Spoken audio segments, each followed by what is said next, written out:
আসসালামু আলাইকুম প্রিয় চাকরি প্রত্যাশী ভাই বোন, আশা করি আপনারা সকলে ভালো, সুস্থ ও নিরাপদ আছেন। আমি শাহিন স্যার আপনাদের প্রত্যেককে স্বাগত জানাচ্ছি সাধারণ জ্ঞানের আজকের ক্লাসে। আমরা যখন এই কোর্স শুরু করেছিলাম তার আগে আপনাদেরকে যে লেকচার প্ল্যান দিয়েছিলাম তাতে আমরা প্রত্যেকটা সাবজেক্টের 24টি করে ক্লাস রেখেছিলাম, ক্লাস ডিজাইন করেছিলাম এবং তারই আজকে সাধারণ জ্ঞানের 24তম ক্লাস, অর্থাৎ আজকের এই ক্লাসের মধ্য দিয়ে এই কোর্সের সাধারণ জ্ঞানের জার্নিটা শেষ হতে চলেছে ইনশাল্লাহ। আমি আপনাকে ক্লাস 1 থেকে শুরু করে 23 নম্বর ক্লাস পর্যন্ত বাংলাদেশ এবং আন্তর্জাতিক বিষয়াবলীর যে প্রশ্নগুলো সাধারণত শিক্ষক নিবন্ধন বা এনটিআরসি এর পরীক্ষায় আসে, যে টপিকগুলো থেকে প্রশ্ন আসে সেগুলো সবিস্তারে পড়ানোর চেষ্টা করেছি। গুরুত্ব কোথায় দিতে হবে বেশি, কোথায় কম গুরুত্ব দিতে হবে সেটা বারবার বলে আপনাদের উপস্থাপন করেছি আপনাদের সামনে। আশা করি সেগুলো আপনারা সেভাবে গ্রহণ করেছেন। এছাড়া এই কোর্সের পড়া যেন শুধু পড়া না থাকে, আপনারা যেন নিজেকে যাচাই করতে পারেন, সেজন্য কিন্তু আমরা পরীক্ষার ব্যবস্থা করেছি, যেটা এখনো চলমান। তো সব কিছুর উদ্দেশ্য ছিল আপনাদের যেন একটা প্রিমিয়াম মানের সেবা আমরা দিতে পারি। এই কোর্সের মাধ্যমে যেন অনেকের আর কোনো কোর্স না করে এনটিআরসি এর চাকরির ব্যবস্থা হয়ে যায়। তো আমরা আমাদের দিক থেকে সর্বোচ্চ চেষ্টা করেছি এবং চেষ্টা করে যাচ্ছি এখন পর্যন্ত, এবং এখন আপনারা কতটুকু গ্রহণ করতে পেরেছেন সেটি আপনাদের নিজের কাছে নিজে প্রশ্ন করতে হবে। তো এখনই এত কথা বলবো না, ক্লাস শুরু করব। আজকের ক্লাসের শেষ ক্লাসের যে টপিকটা সেটা অত্যন্ত গুরুত্বপূর্ণ এবং ব্যাপক ও বিস্তৃত একটা টপিক, এবং সেটা হচ্ছে যে আজকের আলোচ্য বিষয় তথ্য যোগাযোগ প্রযুক্তি এবং প্রাত্যহিক জীবনে বিজ্ঞান। তো তথ্য যোগাযোগ প্রযুক্তি বলতে আপনারা আইসিটি বুঝেন, সেটা আমি জানি, এটা খুবই প্রচলিত। আর আরেকটা হচ্ছে প্রাত্যহিক জীবনে বিজ্ঞান। প্রাত্যহিক জীবনে বিজ্ঞান মানে আপনি যতই আর্টসের স্টুডেন্ট হন, আপনি যতই কমার্সের স্টুডেন্ট হন, আপনি যে ডিসিপ্লিনেরই স্টুডেন্ট হন না কেন, আপনাকে জীবন ধারণের জন্য, সমাজে চলার জন্য, চাকরি করে খাওয়ার জন্য, স্মার্টভাবে বেঁচে থাকার জন্য বিজ্ঞানের যে জিনিসগুলো না জানলেই নয়, যে বিজ্ঞানগুলো আমরা প্রত্যেক দিন আমাদের দৈনন্দিন জীবনে ব্যবহার করি, সেই বিজ্ঞানকে বলা হয় প্রাত্যহিক জীবনে বিজ্ঞান। এই প্রাত্যহিক জীবনে বিজ্ঞানের মধ্যে যেমন আছে ফিজিক্স, কেমিস্ট্রি, বায়োলজি, ঠিক একইভাবে আছে বোটানি, ভূগোল, এই সবগুলো মিলেই প্রাত্যহিক জীবনে বিজ্ঞান এই সাবজেক্টটা, বা এটা একক কোনো সাবজেক্ট নয়। আসলে এই বিজ্ঞানের যত সাবজেক্ট আছে, যত দিক আছে, ইভেন চিকিৎসা বিজ্ঞান বা মেডিকেল সায়েন্সও এর মধ্যে ইনক্লুডেড। এখন একটা ক্লাসে আপনাকে তাহলে আমি এখন ফিজিক্স, কেমিস্ট্রি, বায়োলজি, বোটানি, তারপরে হচ্ছে মেডিকেল সায়েন্স, তারপরে ভূগোল যা আছে, মহাকাশ বিজ্ঞান যা আছে, সব কিছু যদি আমি ডিটেইলি পড়াইতে যাই তাহলে এরকমই আরো কমপক্ষে 200 ক্লাস লাগবে এই সবগুলো সাবজেক্ট শেষ করতে, তাই না?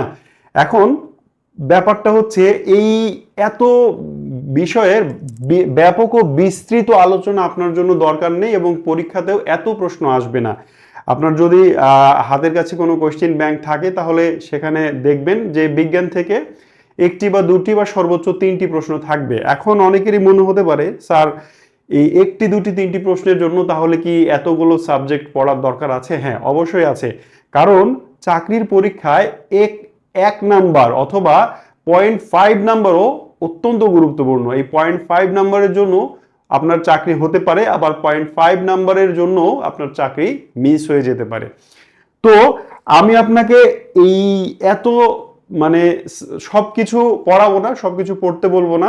আমি আপনার জন্য যেটা রেখেছি, এই সবগুলো সাবজেক্ট কম্বাইন করে প্রিভিয়াস ইয়ারগুলোতে যে প্রশ্নগুলো ঘুরে ফিরে আসতে দেখেছি আমার অভিজ্ঞতা থেকে, এমন 50টি প্রশ্ন আপনার জন্য নিয়ে এসেছি। 50টি টাইপ বলতে পারেন। আপনি এই 50টি প্রশ্ন পড়বেন এবং আমি যে টাইপগুলো আরো বেশি করে পড়তে বলবো, পাশাপাশি আরেকটু অন্যান্য বিস্তারিত পড়তে বলবো, সেই টাইপগুলো থেকে পড়বেন। আশা করি এর মধ্যে থেকেই এনটিআরসি এর পরীক্ষায় আপনি কমন পাবেন। আর মুখস্থ অংশের রিভিশন রেখেছি। এতদিনে যা মুখস্থ অংশ ছিল সবগুলো আপনার দায়িত্ব এখন রিভিশন দেয়া, আরেকবার ঝালিয়ে নেওয়া। তো শুরুর কথাটা একটু দীর্ঘ হলো, শুরু করে দিয়ে আসলে আমরা মূল ক্লাসে চলে যাই। বলেছিলাম যে আমি আপনার জন্য আজকের ক্লাসে 50টি প্রশ্ন রেখেছি। এই 50টি প্রশ্ন ব্যাখ্যা সহ ইনশাল্লাহ আপনাকে বলবো, যেটার ব্যাখ্যা আপনার জানার দরকার সেই ব্যাখ্যাটা ইনশাল্লাহ আমি দিব। আর যারা সায়েন্সের স্টুডেন্ট আছেন তারা আমাকে একটু কোঅপারেট করবেন আজকের ক্লাসে, ঠিক আছে? কারণ বিজ্ঞানের বেসিক কিছু বিষয় নিয়ে কথা বলবো আমি। যারা আর্টসের স্টুডেন্ট তারা ভালো করে মনোযোগ দিয়ে দেখবেন, কারণ আপনারা হয়তো নিজে নিজে পড়লে হয়তো বুঝতে সময় লাগতে পারে, বাট আমি বুঝালে হয়তো একটু তাড়াতাড়ি বুঝতে পারবেন বলে আমার বিশ্বাস। তো যে 50টা প্রশ্ন আপনার জন্য রেখেছি তার মধ্যে প্রথম প্রশ্ন এটি। এরকম 50টা স্লাইডে, প্রত্যেকটা স্লাইডে আমি একটা করে প্রশ্ন রেখেছি যেন বুঝতে সুবিধা হয়। সো চলেন শুরু করি। এখন ব্যাপার হচ্ছে যে আমার সাথে অনেকটা প্র্যাকটিস হয়ে যাবে আপনার। যে স্লাইডটা আসবে প্রশ্ন দেখে অ্যান্সারটা ক খ গ এইভাবে লিখবেন না, সরাসরি অ্যান্সারটা লিখবেন। যেমন এই প্রশ্নের উত্তর হচ্ছে পারমাণবিক বোমার আবিষ্কারক কে। এই প্রশ্নের উত্তর আমরা মনে হয় প্রায় সবাই জানি, ওপেনহেইমার। এবার আপনার দায়িত্ব হচ্ছে আপনি এই প্রশ্নটা পড়লেন, নাম্বার দিবেন, এটা নাম্বার 1, 1 নাম্বার লিখে লিখবেন ওপেনহেইমার, ঠিক আছে? এইভাবে দ্রুত অ্যান্সারগুলো দিবেন। আমি আপনাদের কমেন্টস দেখব এবং কে কত দ্রুত অ্যান্সার দিতে পারেন সেটা আমি দেখব। অলসের মতো বসে না থেকে কিছু মানুষ এর মধ্যেও আছে যারা বলবে ধর কি দরকার অযথা সুস্থ শরীরকে ব্যস্ত করে। আপনি বিশ্বাস করেন, আপনি যদি এই প্রশ্নগুলো টাইপ করেন, পড়ার সাথে সাথে টাইপ করে অ্যান্সার দেন, আপনি 10 বার মুখস্থ করার চেয়ে এটা বেশি মনে থাকার কাজে দিবে। সো অলসতা না করে আনসারগুলো লিখতে শুরু করেন। তার 1 নম্বর প্রশ্ন শুরু করি। পারমাণবিক বোমার আবিষ্কারক কে? এটা ফিজিক্স থেকে একটি প্রশ্ন। প্রথমে কিছু প্রশ্ন আমি ফিজিক্স থেকে রেখেছি। তো পারমাণবিক বোমার আবিষ্কারক কে, এটা আমরা সাধারণ জ্ঞানের মধ্যেও পড়েছি, তাই না? ওপেনহেইমার। তিনি আমেরিকার একজন পদার্থবিদ। তিনি 1945 সালটা 1945 এর 16 জুলাই, তারিখটা ছিল 16 জুলাই 1945-এর 16 জুলাই, 15 হয়ে গেল, এটা 16,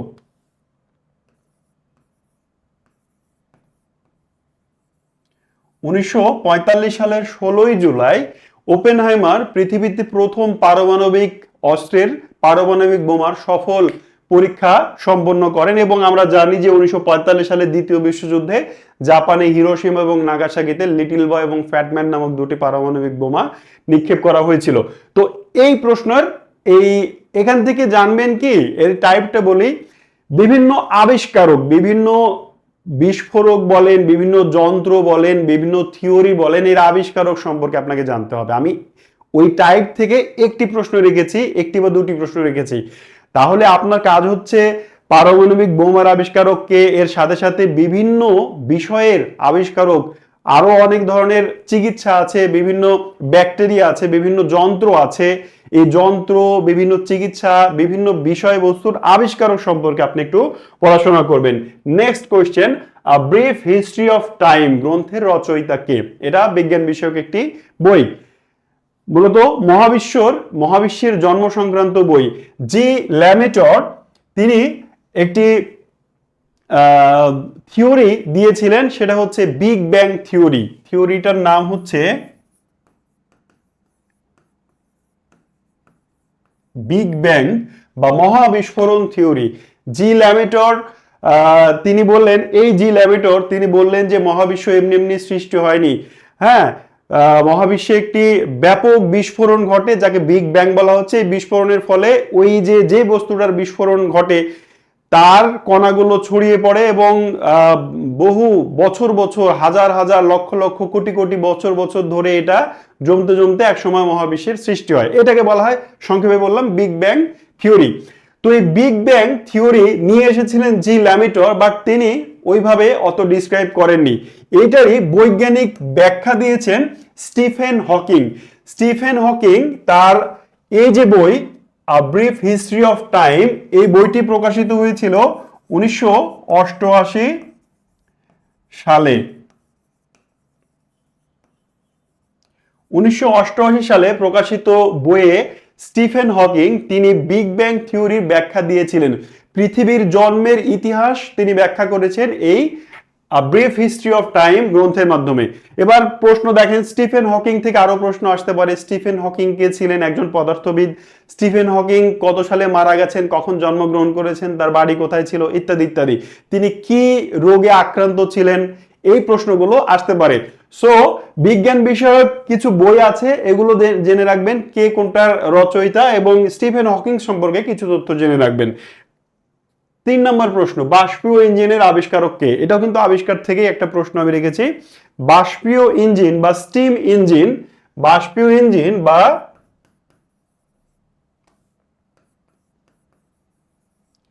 স্টিম ইঞ্জিন এর আবিষ্কারক কে? দেখেন, বর্তমান পৃথিবীতে বিভিন্ন ধরনের ইঞ্জিন আছে। তো এইটার আবিষ্কার ছিল সম্ভবত 1769 সালে। 1769 সালে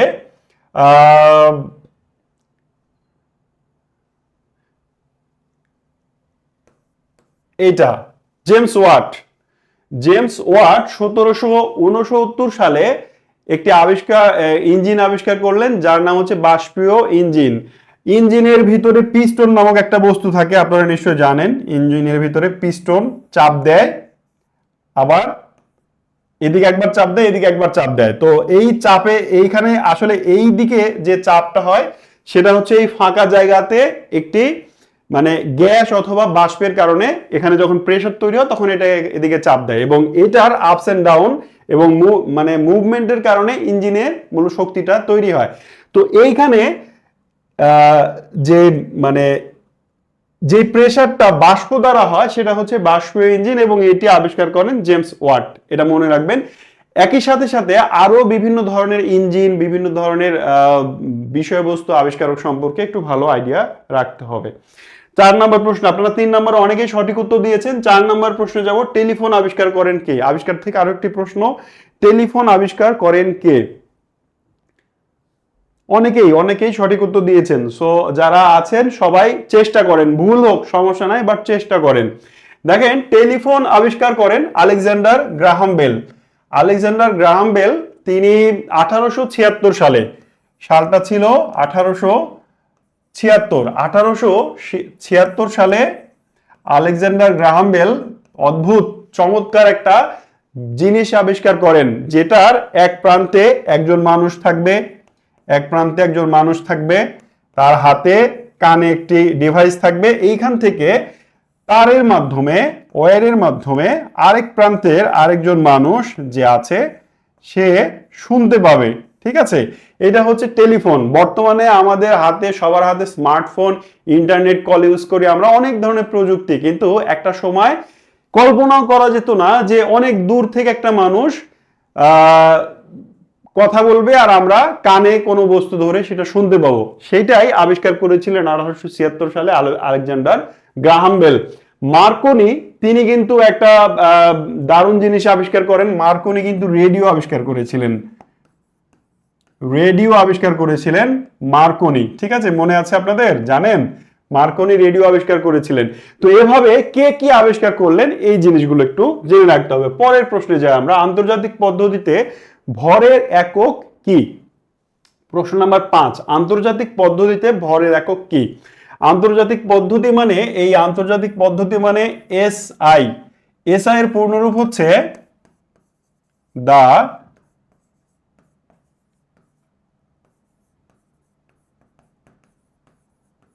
ইন্টারন্যাশনাল সিস্টেম অফ ইউনিটস। এটাকে সংক্ষেপে বলা হয় এসআই পদ্ধতি। তো এসআই পদ্ধতিতে কিসের ভরের একক কি? মানে আমরা এই যে ওজন করি 5 কেজি 10 কেজি, তো বলেই তো ফেললাম কেজি। এসআই পদ্ধতিতে ভরের একক কেজি। এখন আমি এখান থেকে একটা প্রশ্ন রেখেছি আপনাকে, এই বিভিন্ন পদ্ধতিতে ভরের একক, দৈর্ঘ্যের একক, হ্যাঁ, এই এককগুলো একটু আইডিয়া রাখতে হবে। এখান থেকে পরীক্ষায় প্রশ্ন আসে। ভরের একক কি, তারপরে দৈর্ঘ্যের একক কি, এসআই পদ্ধতিতে কি, আরো যে পদ্ধতিগুলো আছে এই পদ্ধতিগুলো সম্পর্কে একটু আইডিয়া রাখতে হবে। ঠিক আছে, কত সেন্টিমিটারে কত মিটার ইত্যাদি ইত্যাদি, এই যে পরিমাপ, দৈর্ঘ্য ওজন, এগুলোর পরিমাপের এককগুলো জানতে হবে। এরপরে আমরা 6 নম্বর প্রশ্নে যাব, শব্দের তীব্রতা নির্ণায়ক যন্ত্রের নাম কি? দেখেন আমাদের বিভিন্ন বিষয় মানে নির্ণয় করার জন্য বিভিন্ন যন্ত্র আছে। শব্দের তীব্রতা নির্ণয় করা একটা যন্ত্র, শব্দ শোনার একটা যন্ত্র, তারপরে হচ্ছে উচ্চতা পরিমাপের একটা যন্ত্র, সমুদ্রের পানির গভীরতা পরিমাপের একটা যন্ত্র, তারপরে হচ্ছে আমাদের রক্তে চাপ নির্ণয় করার একটা যন্ত্র আছে। এরকম অনেক যন্ত্র আছে যেগুলো আমরা প্রত্যেক দিন আমাদের প্রতিনিয়ত জীবনে ব্যবহার করি। এই যন্ত্রগুলো সম্পর্কে ভালো আইডিয়া রাখতে হবে, কোনটা কি কাজে ব্যবহার করা হয় অথবা কোন যন্ত্র দিয়ে কি কাজ করা হয়। আপনাকে বলবে উদ্ভিদের বৃদ্ধি পরিমাপক যন্ত্রের নাম কি, হ্যাঁ, আপনাকে বলবে সূর্যের কৌণিক দূরত্ব পরিমাপের যন্ত্রের নাম কি, সূক্ষ্ম সময় পরিমাপক যন্ত্রের নাম কি, আপনাকে বলবে স্ফিগমো ম্যানোমিটার দিয়ে কি মাপা হয়, আপনাকে বলবে সিসমোগ্রাফ এটি কি পরিমাপের যন্ত্র। এরকম অসংখ্য অসংখ্য না হলেও অনেক যন্ত্র আছে যে যন্ত্রগুলো সম্পর্কে একটা চ্যাপ্টারে আছে বইয়ে, এই চ্যাপ্টারটা একটু ভালো করে পড়ে নেবেন। তাহলে আমাদের এই প্রশ্নের উত্তর কেউ দিয়েছেন? অল্টিমিটার, অ্যামিটার বলেছেন, অডিওমিটার বলেছেন, অডিওমিটার অ্যামিটার দুইটাই বলেছেন। দেখেন শব্দের তীব্রতা নির্ণয়ক যন্ত্রের নাম হচ্ছে অডিওমিটার, ঠিক আছে। শব্দের তীব্রতা অডিওমিটার দিয়ে মাপা হয়, এর একক ডেসিবাল। হ্যাঁ, শব্দের তীব্রতা মাপার যন্ত্রের নাম হচ্ছে যে অডিওমিটার, আর এটি যে এককে কাজ করে তার নাম ডেসিবাল। তার মানে আমি এই যে কথা বলছি, আমার কথার সাউন্ডটা কত ডেসিবাল, এটা মাপা হয় অডিওমিটার দিয়ে। গাড়ি হর্ন দিচ্ছে, বাতাস বইছে, গান শুনছেন, এই সবগুলো শব্দের তীব্রতা নির্ণয় করার যন্ত্র নাম হচ্ছে অডিওমিটার, এবং এটা মাপা হয় ডেসিবাল এককে। আশা করি বোঝাতে পেরেছি। অডিও ফোন দিয়ে কি করি আমরা, এই যে কানে দিয়ে হেডফোন যাকে বলি, আমরা অ্যাকচুয়ালি হেডফোন দিয়ে গান শুনি, এই ক্লাস অনেকেই শুনছেন, হ্যাঁ, এই হেডফোন যাকে বলি এটি আসলে অডিও ফোন, এটি actually not headphone, it's actually audio phone. তাহলে এটা শব্দ শোনার যন্ত্র, শব্দ শোনার যন্ত্র। অ্যামিটার দিয়ে কি মাপা হয় জানেন? বিদ্যুৎ প্রবাহ, বিদ্যুৎ প্রবাহ। এবার আমি যদি বলি বিদ্যুৎ প্রবাহের একক কি, পারবেন? জানান তো একটু, বিদ্যুৎ প্রবাহের একক কি? শব্দ মাপা হয় ডেসিবাল এককে, তো বিদ্যুৎ প্রবাহ মাপা হয় অ্যামিটার দিয়ে, এর মানে এককটা কি, কোন এককে মাপা হয়? অল্টিমিটার, উচ্চতা, অল্টিমিটার দিয়ে উচ্চতা মাপার যন্ত্র অল্টিমিটার। হ্যাঁ, কত উঁচুতে আপনি উঠেছেন, 10 তলা বিল্ডিং এ উঠেছেন, মাটি থেকে 10 তলা বিল্ডিং এর উচ্চতা কত, এটা মাপা হবে অল্টিমিটার দিয়ে। তো এইভাবে অল্টিমিটারের মতো অনেক মিটার আছে যেগুলো একটু আগে বললাম। এই মিটার বা পরিমাপক যন্ত্রগুলো সম্পর্কে একটু ভালো আইডিয়া রাখতে হবে। আচ্ছা, এরপরে দেখব কি, ওজন, বস্তুর ওজন কোথায় সবচেয়ে বেশি? এতবার এই প্রশ্নটা এসেছে এবং আরো ভবিষ্যতে অনেকবার আসবে, বস্তুর ওজন সবচেয়ে কোথায় বেশি। আরেকটা প্রশ্ন করি তো আপনাদের, আমরা এই যে বাজার থেকে মনে করেন যে 5 কেজি চাউল বা 5 কেজি আলু কিনলাম, তো আমরা আসলে বাজার থেকে ওই চাউল বা আলু এটা কি ওজন কিনি নাকি ভর কিনি? যারা সায়েন্সের স্টুডেন্ট তারা খুব ভালো করেই পারবেন, যারা আর্টসের স্টুডেন্ট তাদের মধ্যে, বা ইভেন যারা সায়েন্সের স্টুডেন্ট বাট সচেতন নন, ভালো করে পড়েন নাই, ফাঁকি দিয়েছেন, তারাও এটা ভুল করবেন। বাজার থেকে আমি 5 কেজি চাউল কিনলাম, এই চাউল আসলে ভর কিনলাম নাকি ওজন কিনলাম? আমরা বলি ওজন দিতে, না, একটু ওজন দিয়ে দেখেন তো মাছটা কত, ওজন কত, মাছের ওজন কত। এই যে আমি মানে একটা গরু কিনলাম কোরবানির জন্য, ওজন কত হবে, আমরা ওজন বলি, আমরা উল্টাটা বলি, আসলে আমরা কিনি ভর। আমরা বাজার থেকে যেটা কিনি, 5 কেজি চাউল কিনেছি না, এইটা 5 কেজি ওজন কিনি নাই, আসলে ভর কিনেছি। তো বস্তুর ওজন কোথায় বেশি, তার মানে ব্যাপারটা এরকম না যে আপনি এই নিরক্ষীয় অঞ্চলে 5 কেজি চাউলের ওজন দিলেন, এটা 5 কেজি হইল, আর মেরু অঞ্চলে ওইটা গিয়ে 10 কেজি হইলো, ব্যাপারটা এরকম না। বস্তুর ওজন বিভিন্ন জায়গায় পরিবর্তন হয় গ্র্যাভিটির কারণে, বাট বস্তুর ভর একই থাকে। মানে আপনি এই পৃথিবীতে 5 কেজি চাউল, 5 কেজি যেমন তার ভর, এটা যদি আপনি অন্য কোথাও নিয়ে যান তাও ওর ভর 5 কেজি থাকবে, বাট ওজন কম বেশি হবে। এটা একটা বেসিক পার্থক্য। এর ডিটেল বুঝাইতে গেলে অনেক সময় লাগবে, সেদিকে আর যাচ্ছি না। তো যাই হোক, আমরা তাহলে এখন এখন থেকে মনে রাখবেন অন্তত এতটুকু, বাজার থেকে আমরা কোনো কিছুর ওজন বলি বাট কিনি ভর।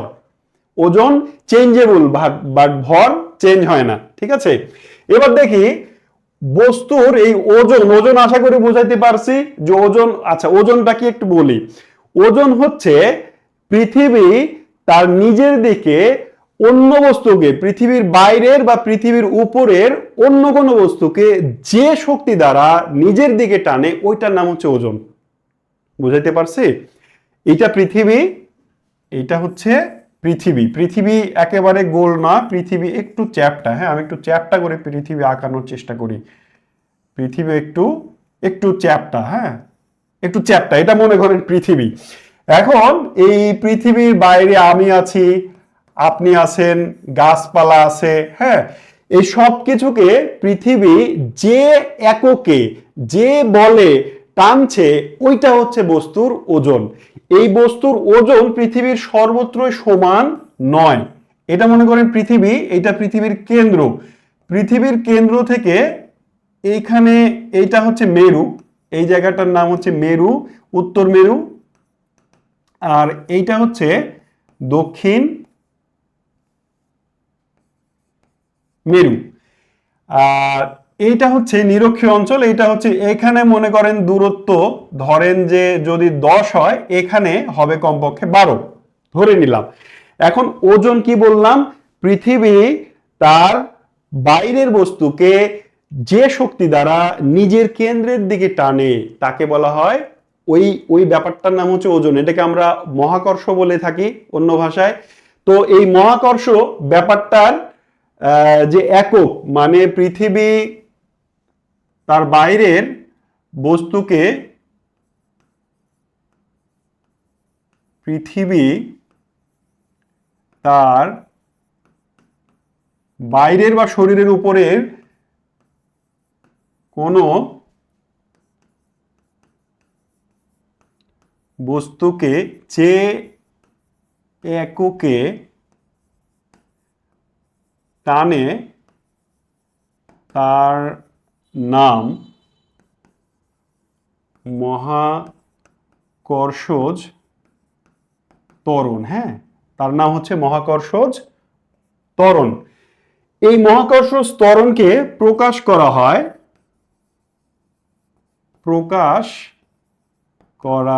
হয়, ইংরেজি ছোট হাতের অক্ষর জি দ্বারা।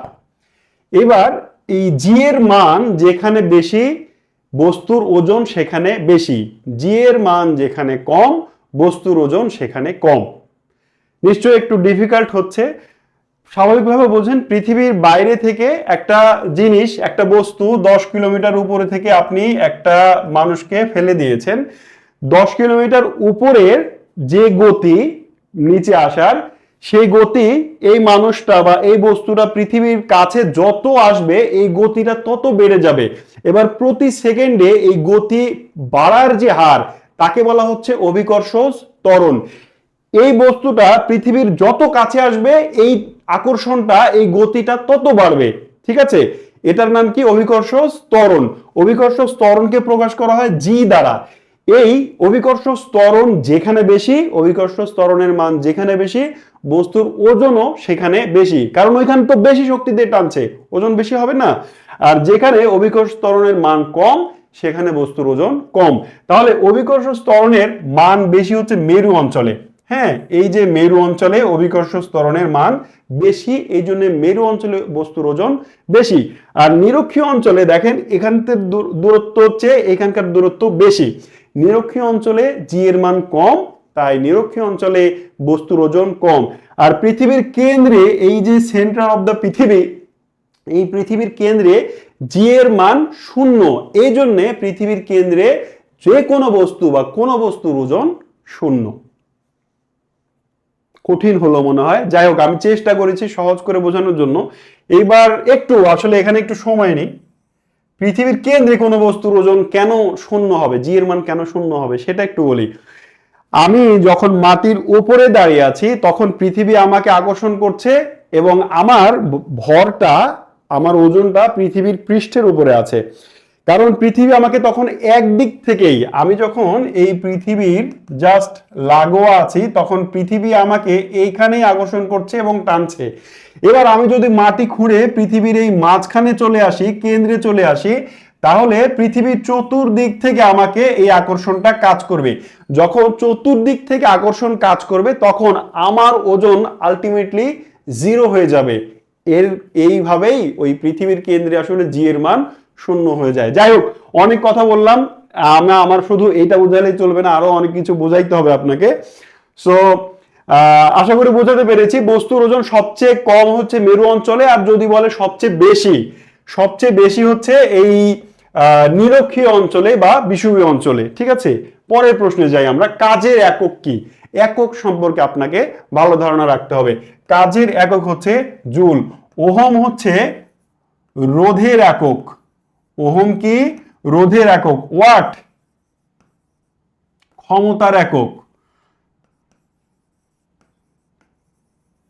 ক্ষমতার একক। ক্যালোরি এটা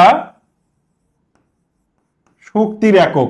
এইভাবে যেই এককগুলো আছে এইগুলো সম্পর্কে আপনাকে একটু ভালো আইডিয়া রাখতে হবে। তাহলে এগুলো ভালো করে পড়ে নেবেন। 9 নম্বর প্রশ্নে যাই। কোন মাধ্যমে শব্দের গতি বেগ সবচেয়ে বেশি? শব্দের গতিবেগ কোন মাধ্যমে? কঠিন, তরল, বায়বীয়, তিনটা মাধ্যম আছে সাধারণত। একটা কঠিন, যেমন লোহা, যেমন ইস্পাত, যেমন তামা, যেমন পিতল, এগুলো হচ্ছে কঠিন পদার্থ, তাই না? আবার তরল, যেমন পানি, যেমন দুধ, যেমন তেল, যেমন আরো এরকম অনেক তরল পদার্থ যেগুলো আছে। এই তরল এটি একটি মাধ্যম। আরেকটি হচ্ছে বায়বীয়, মানে বাতাস। এখন আমি এইখানে একটা শব্দ করলাম, আমার মুখ দিয়ে একটা শব্দ বের হইলো। এই শব্দটা কোন মাধ্যম, কঠিন, তরল, বায়বীয়, এই তিনটির মধ্যে কোন মাধ্যমে সবচেয়ে বেশি দ্রুত পাস করবে, এটি প্রশ্ন। এর আনসার হচ্ছে, আনসারটা দেওয়ার আগে আমি কন্ডিশন গুলো বলি। কন্ডিশন হচ্ছে শব্দের গতি নির্ভর করে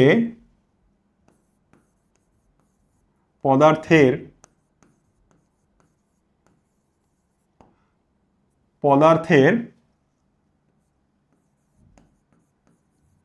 ঘনত্ব ও তাপের উপর।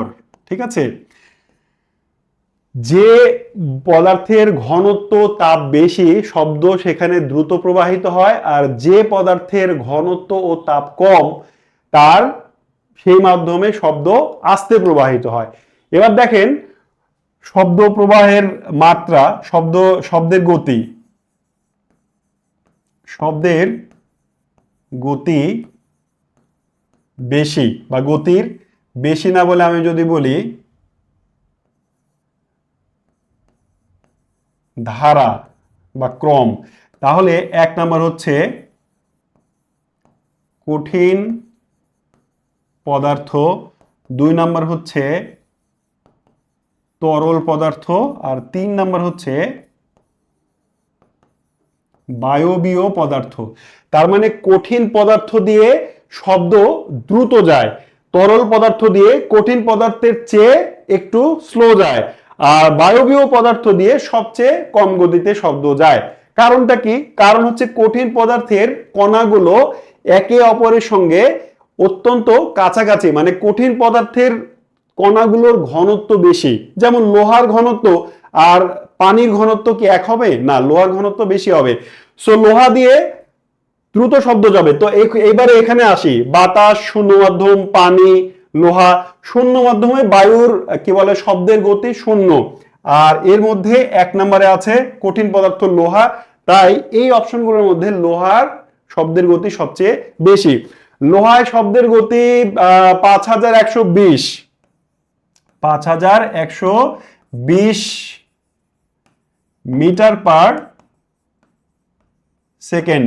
মানে 1 মিটারে 1 সেকেন্ডে লোহার মধ্য দিয়ে শব্দ প্রবাহিত হয়, মানে দূরত্ব অতিক্রম করতে পারে 5120 মিটার।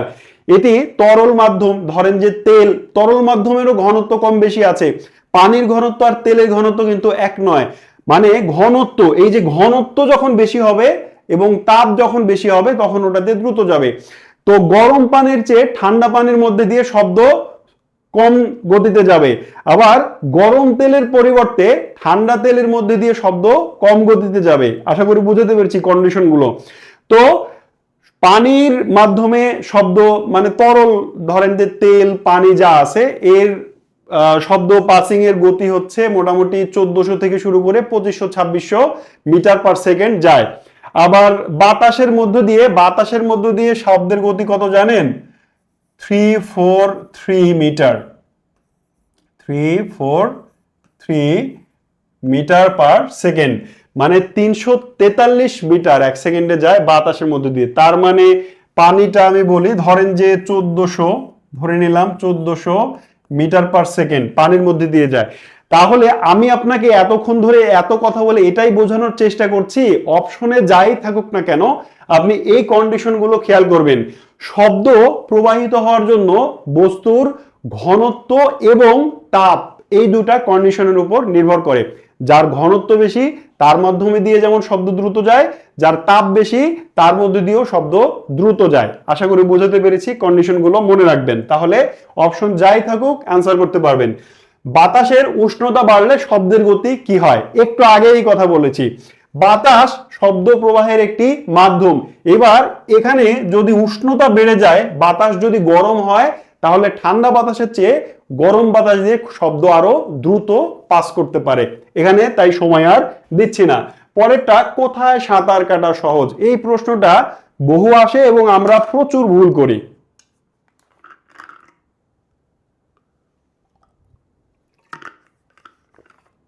দেখেন, কোথায় সাঁতার কাটা সহজ, এটি আসলেই আমরা চিন্তা করি যে আমরা যারা সাঁতার কাটতে জানি তারা চিন্তা করি যে আমরা পুকুরেও সাঁতার কেটেছি। ধরেন যে এমন একজন ব্যক্তি, আমরা পরীক্ষা দিতে বসেছি, যে আমরা পুকুরেও সাঁতার কেটেছি, নদীতে, সাগরে, সব জায়গায় সাঁতার কাটা হয়েছে। ইংলিশ চ্যানেল বলেন আর পক প্রণালী বলেন, যেখানেই বলেন আমরা সাঁতার কাটে ফেলছি।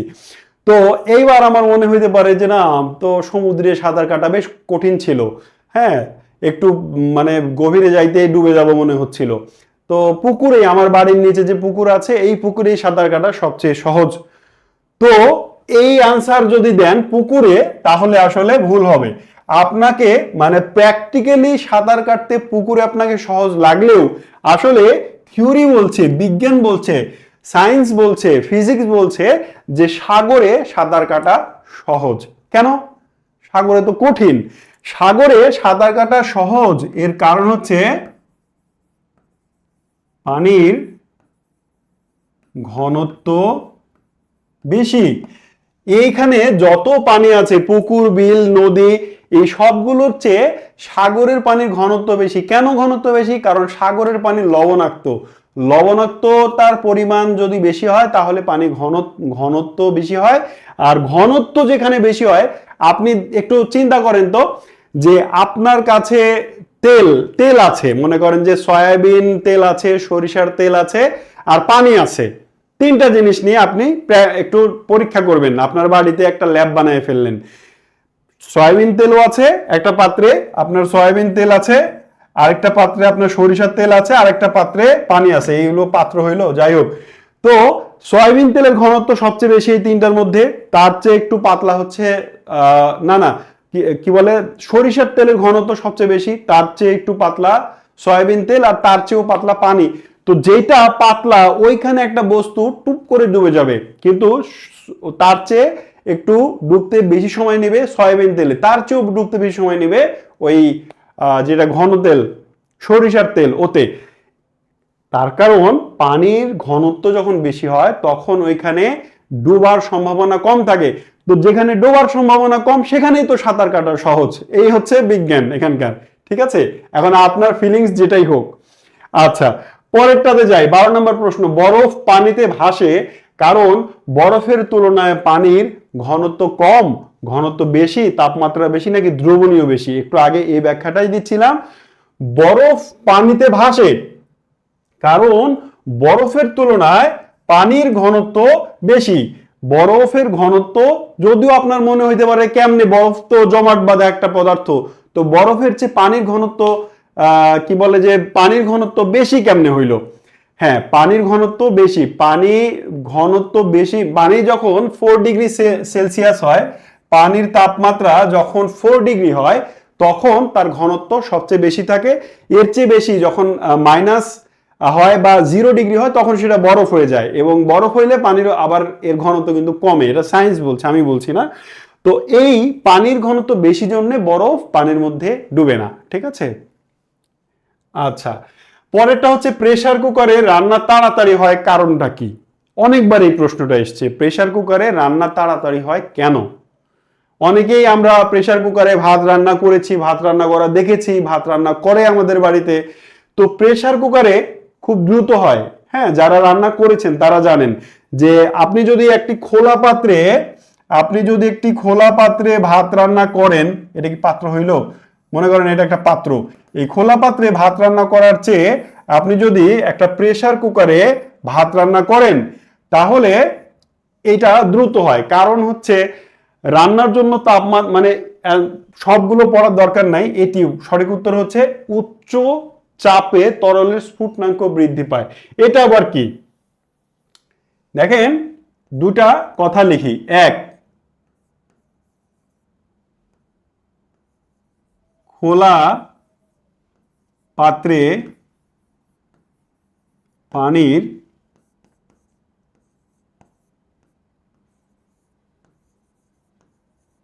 স্ফুটনাঙ্ক 100 ডিগ্রি সেলসিয়াস। আর প্রেসার কুকারে কত?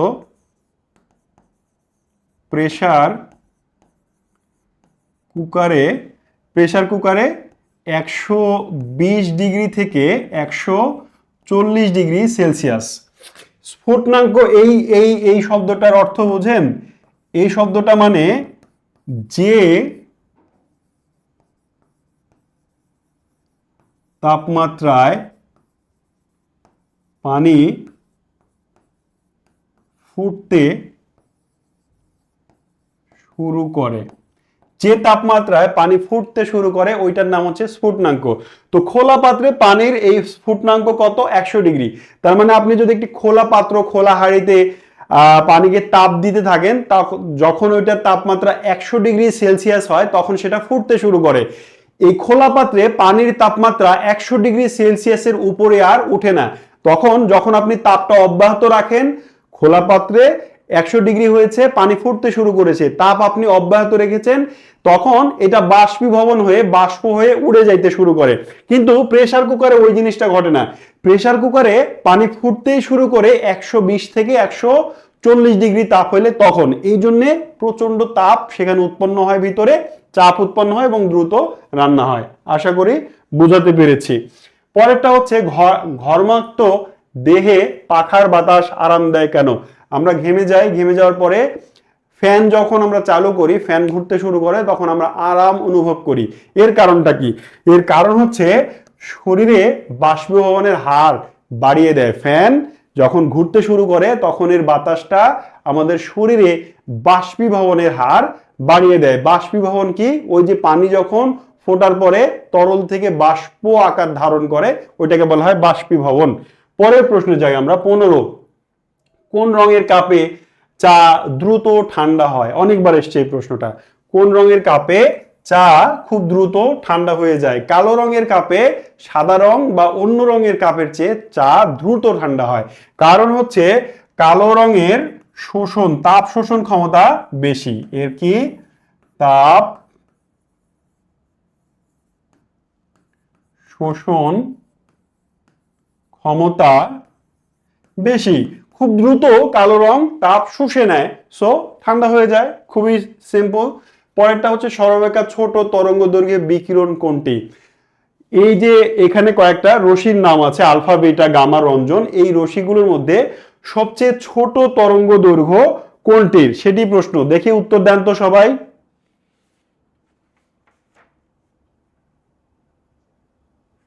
সর্বাপেক্ষা ছোট তরঙ্গ দৈর্ঘ্য কোনটি? আলফা, বিটা, গামা, রঞ্জন। এর অ্যান্সার হচ্ছে গামা রশ্মি।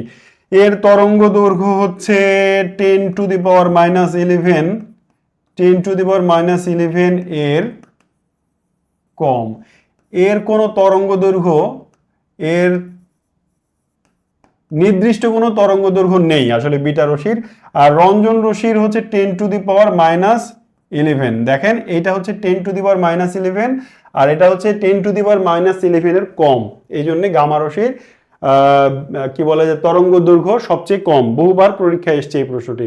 মোটর গাড়ির হেডলাইটে কি ধরনের দর্পণ ব্যবহার করা হয়? খুবই মানে গুরুত্বপূর্ণ একটি প্রশ্ন। মোটর গাড়ির হেডলাইটে কি ধরনের দর্পণ? দর্পণ মানে হচ্ছে আয়না। দর্পণ মানে কি? আয়না। কি ধরনের দর্পণ বা আয়না ব্যবহার করা হয়? উত্তল, অবতল, সমতল নাকি গোলতল? দেখেন দর্পণ কয় প্রকার সেটা একটু চিন্তা করি, আগে একটু দেখি। দর্পণ, দর্পণ প্রধানত দুই প্রকার। একটি হচ্ছে সমতল, যেটিতে আমরা মুখ দেখি, চেহারা দেখি। আরেকটা হচ্ছে গোলীয় বা গোলতল, এই যে এটা গোলতল। এই গোলীয় বা গোলতল এটা আবার দুই ভাগে বিভক্ত। একটি হচ্ছে উত্তল,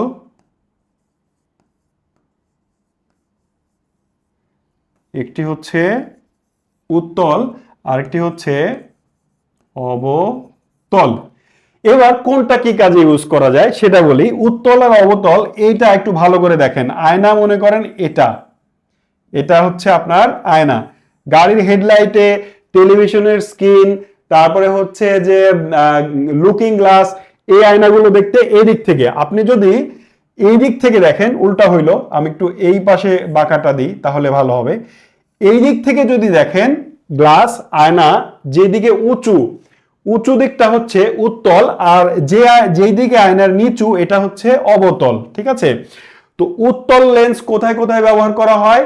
উত্তল লেন্স ব্যবহার করা হয় মোটর গাড়ির হেডলাইট, হেডলাইট,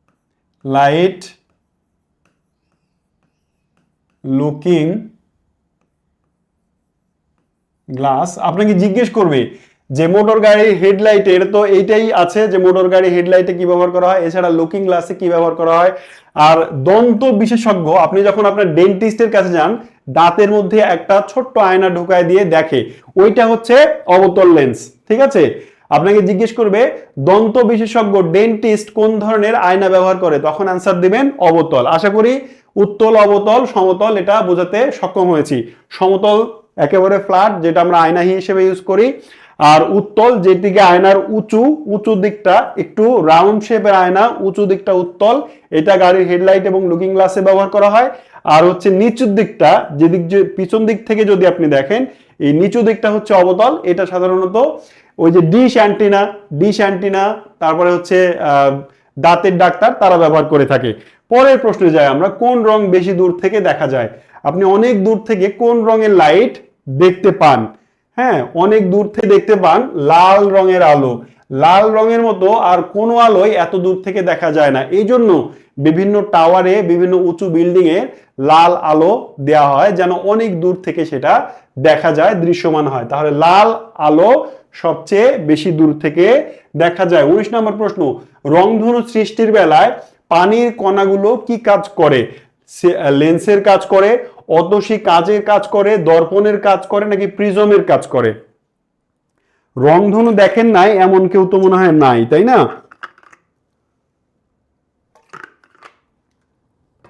এই রংধনু কি, রংধনু সৃষ্টির বেলায় পানির কণা কি কাজ করে? আনসার হচ্ছে এটা প্রিজমের কাজ করে। প্রিজম কি জিনিস? প্রিজম হচ্ছে ওই স্বচ্ছ কাঁচ। প্রিজম হচ্ছে এক ধরনের স্বচ্ছ কাঁচ যা আলোর যে বর্ণালী এটাকে বিন্যাস করে। আলোর রং কয়টা জানেন? 7টা। বেনি আসহ কলা, আমরা ছোটবেলায় পড়েছি তাই না? বেনি আসহ কলা। এই প্রিজম যে কাজটা করে, এই যখন প্রিজমে আলোটা পড়ে তখন প্রিজম এই আলোর মধ্যে যে 7টা বর্ণ আছে, 7টা রং লুকানো আছে, এই 7টা রংকে আলাদা আলাদা ভাগে বিভক্ত করে। এটা মনে করেন সূর্য, এটা আমাদের সূর্য মামা। এবার এইখানে একটা প্রিজম, এটা মনে করেন প্রিজম, এটা কি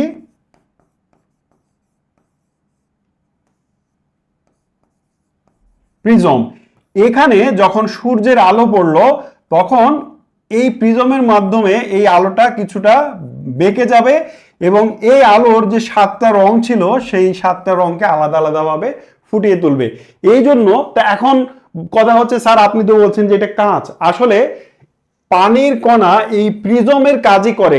প্রিজম বা কাঁচ, প্রিজম কাঁচ যেরকম ক্যারেক্টার বা যেরকম রোল প্লে করে, এই পানির কণাগুলো সেম ক্যারেক্টার প্লে করে বলেই তো 7টা রং আলাদা হয়ে যায়।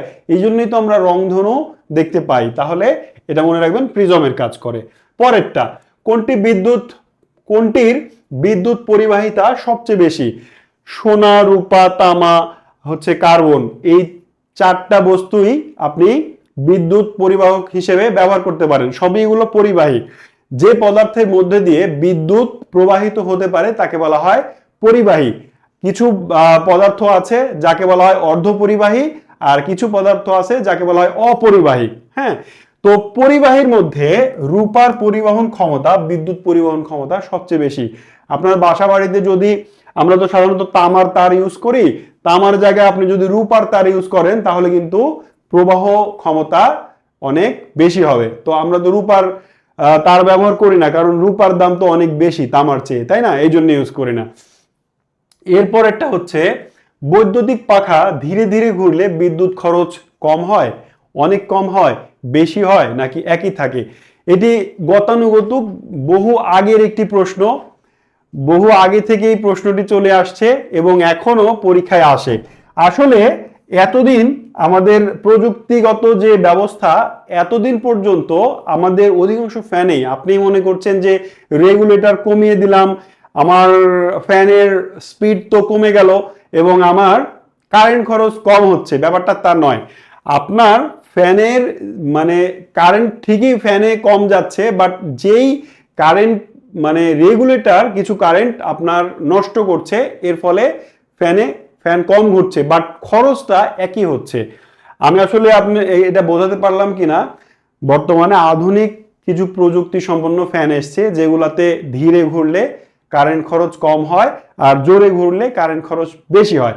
তবে বহুকাল পূর্ব থেকে এখন পর্যন্ত অধিকাংশ ফ্যান আমরা বাসা বাড়িতে যা ইউজ করি, এটা আপনি রেগুলেটর লাগাইয়ে ধীরে বা জোরে যেভাবে ঘোরেন না কেন, বিদ্যুৎ খরচটা একই থাকে। ঠিক আছে, পরের প্রশ্ন, 22 নম্বর প্রশ্ন, এসি কে ডিসি করা যায় কোন যন্ত্র দিয়ে? এসি মানে হচ্ছে অল্টারনেটিং কারেন্ট, আর ডিসি হচ্ছে ডিরেক্ট কারেন্ট। আমাদের তারের মধ্য দিয়ে, এটা মনে করেন বিদ্যুতের একটা খুঁটি, এই বিদ্যুতের খুঁটি দিয়ে যেই কারেন্টটা প্রবাহিত হয় এই কারেন্টের নাম হচ্ছে এসি কারেন্ট, অল্টারনেটিং কারেন্ট। এটা দিক পরিবর্তন করে। হ্যাঁ, এই দিক পরিবর্তনের হারকে আবার হার্টজ দিয়ে মাপা হয়। ঠিক আছে, অনেক আলোচনা আছে করলে।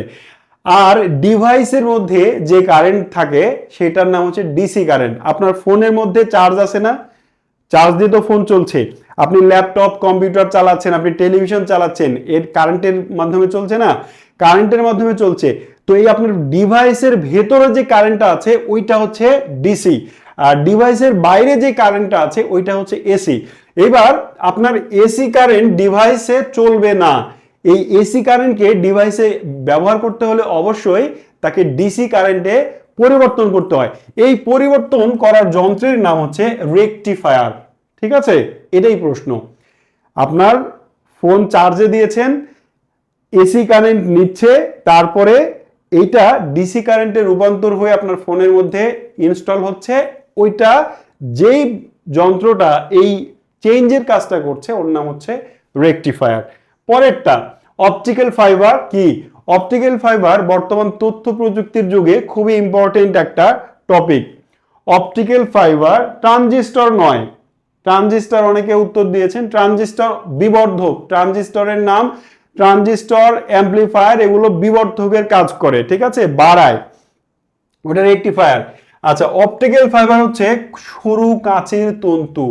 মানে অপটিক্যাল ফাইবার দেখেছেন তো, একটা মানে বাইরে দিয়ে প্লাস্টিকের একটা রাবারের একটা আবরণ আছে এবং ভিতরে ওর মধ্যে কোনো তামা নেই, তামা রূপা এগুলো নেই, কোনো মেটাল নেই, বরং খুব সরু কাঁচের তন্তু দিয়ে তৈরি। এবং এই কাঁচের তন্তু দিয়ে তৈরি অপটিক্যাল ফাইবার অনেক বেশি স্পিডে ডেটা ট্রান্সফার করতে পারে, ঠিক আছে, এটা হচ্ছে অপটিক্যাল ফাইবার। পরেরটা হচ্ছে রঙিন টেলিভিশন হতে কোন ক্ষতিকারক রশ্মি বের হয়।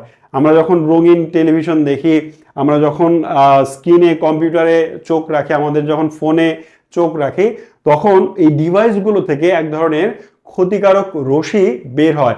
এই রশ্মিটার নাম হচ্ছে, এই অপশন অনুযায়ী এটা হচ্ছে মৃদু রঞ্জন রশ্মি। কিছু কিছু বইয়ে গামা রশ্মি আনসার পাবেন, ওই উত্তরটা ভুল, আনসার হচ্ছে মৃদু রঞ্জন রশ্মি।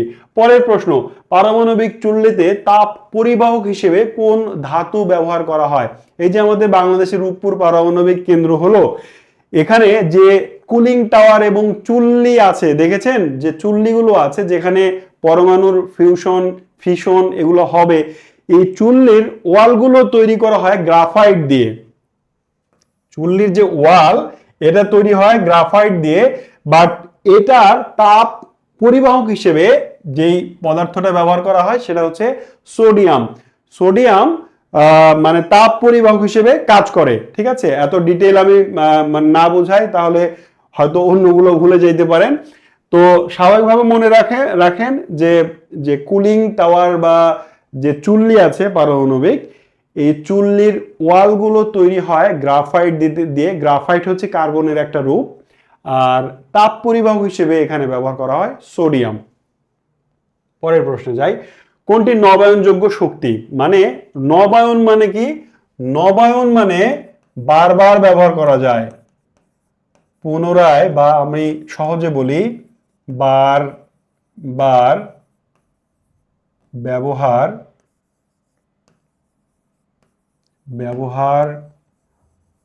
করা যায়, তাকে নবায়নযোগ্য বলা হয়। দেখেন তো, তেল, আপনি 10 লিটার তেল কিনে আপনার বাইকে তুলেছেন, গাড়িতে তুলেছেন, এই 10 লিটার শেষ হইলে ওই সেম 10 লিটার কি আবার ইউজ করতে পারেন না। সো তেল নবায়নযোগ্য নয়, তেল নবায়নযোগ্য নয়। কয়লা আপনি একবার পুড়িয়ে ফেলছেন, ওইটা শেষ, আর ইউজ করা যাবে না। গ্যাস, আপনার বাসায় 1 সিলিন্ডার গ্যাস ছিল, রান্না করতে করতে শেষ, ওই সিলিন্ডার চেঞ্জ করে নতুন সিলিন্ডার নিয়ে আসতে হবে। সো গ্যাসও রিইউজ করা যায় না। সমুদ্রের ঢেউ অসংখ্য বার আপনি ব্যবহার করতে পারেন, কারণ এর কোনো শেষ নেই। সমুদ্রের ঢেউ, বায়ু, সৌর বিদ্যুৎ, এগুলো তারপর হচ্ছে কোনো কোনো ক্ষেত্রে পারমাণবিক শক্তিও বলা হয় অনেক ক্ষেত্রে, এগুলো নবায়নযোগ্য শক্তি। যেগুলোকে বারবার ব্যবহার করা যায় সেগুলো বলা হয় নবায়নযোগ্য শক্তি। তো এই নবায়নযোগ্য শক্তি কোনটি আর কোনটি নবায়নযোগ্য শক্তি নয়, এই সম্পর্কে ভালো আইডিয়া রাখতে হবে। সবচেয়ে হালকা গ্যাস কোনটি? হাইড্রোজেন, হিলিয়াম, নাইট্রোজেন, আর্গন, এই 4টা গ্যাসের মধ্যে সবচেয়ে হালকা হচ্ছে হাইড্রোজেন গ্যাস, ঠিক আছে। এজন্যে বেলুনের মধ্যে হাইড্রোজেন গ্যাস কিন্তু দেওয়া হয়, ঠিক আছে। বেলুনের মধ্যে সাধারণত যে গ্যাসগুলো দিয়ে বেলুন আমরা ফুলাই উড়াই, এটি হাইড্রোজেন গ্যাস, কারণ হাইড্রোজেন গ্যাস সবচেয়ে হালকা। পরেরটা, ফলের মিষ্টি গন্ধের জন্য দায়ী কি? আপনি বাজার থেকে আম কিনেছেন অথবা আপনি ফলের দোকানের সামনে দিয়ে যাচ্ছেন, দেখবেন প্রত্যেকটা ফলের আলাদা আলাদা একটা সুঘ্রাণ আছে, এটাকে আমরা মিষ্টি গন্ধ বলি। আমের দারুণ একটা সুঘ্রাণ আছে, কাঁঠাল যখন পাকে তখন তার একটা সুঘ্রাণ বের হয়। ঠিক একইভাবে প্রত্যেকটা ফলেরই আলাদা আলাদা সুঘ্রাণ আছে। এটি মূলত এস্টার নামক এক ধরনের উপাদানের জন্য হয়। এস্টার নামক এক ধরনের উপাদান যখন ফলে উপস্থিত হয় তখন ওই ফলটা সুঘ্রাণ ছড়ায়, ঠিক আছে। পরেরটা, শুষ্ক বরফ বলা হয় কাকে? মানে শুকনা বরফ। বরফ কি শুকনা হয়? বরফ তো ভেজা হয়, বরফে হাত দিলে তো হাত ভিজে যায়, তাই না, গলতে থাকে। তো শুষ্ক এমন একটা বরফ আছে যেটা অত্যন্ত ঠান্ডা, আবার হাত দিলে আপনার হাত ভিজে যাবে না, সেটার নাম হচ্ছে হিমায়িত কার্বন ডাই অক্সাইড। হিমায়িত কার্বন ডাই অক্সাইডকে বলা হয় ড্রাই আইস। আপনি ওই যে বিভিন্ন স্টেজে দেখবেন যে ধোঁয়া দেয়, মানে নাচ হচ্ছে, গান হচ্ছে, ওর মধ্যে ধোঁয়া দেয়, ওই ধোঁয়াটার মূল উপাদান হচ্ছে ড্রাই আইস। ড্রাই আইস দিয়ে ধোঁয়া তৈরি করা হয়, সেটা মূলত হিমায়িত কার্বন ডাই অক্সাইড। পরেরটা, রোগ জীবাণু তত্ত্বের উদ্ভাবক কে? রোগ জীবাণু তত্ত্বের উদ্ভাবক হচ্ছেন লুই পাস্তর। এভাবে বিভিন্ন তত্ত্বের উদ্ভাবককে, কে কোন টিকার আবিষ্কারক, এগুলো আপনাকে দেখে রাখতে হবে। মৌমাছি পালনের বিদ্যাকে কি বলা হয়? দেখেন, apiculture, aviculture, sericulture, pisciculture, horticulture, এরকম অনেকগুলো কালচার আছে। যতগুলো কালচার আছে, আর 10টা হবে, এই কালচারগুলো কোনটা দ্বারা কি বোঝায় এটা আপনাকে জানতে হবে। এভিকালচার,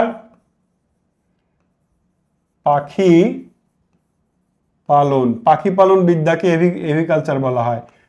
মৌচাষ, মৌচাষকে বলা হয় এপিকালচার। পিসিকালচার, এটা হচ্ছে মাছ চাষ। সেরিকালচার, রেশম চাষ। এভাবে হর্টিকালচার, উদ্যান চাষ। তারপরে হচ্ছে যে আপনার প্রন কালচার, এটা হচ্ছে ঝিনুক চাষ। এরকম যতগুলো কালচার আছে দেখে রাখবেন। পরের প্রশ্ন, মানুষের দেহে কয় জোড়া ক্রোমোজোম থাকে? জীববিজ্ঞান থেকে একটি প্রশ্ন। আমরা মনে হয় প্রায় সবাই জানি মানুষের দেহে 23 জোড়া ক্রোমোজোম থাকে। এর মধ্যে 22 জোড়া হচ্ছে এক ধরনের ক্রোমোজোম, আর এক জোড়া হচ্ছে সেক্স ক্রোমোজোম। সেগুলো যারা জীববিজ্ঞান পড়েছেন তারা জানেন। আপাতত 23 জোড়া যে ক্রোমোজোম থাকে সেটা জানতে হবে, ঠিক আছে?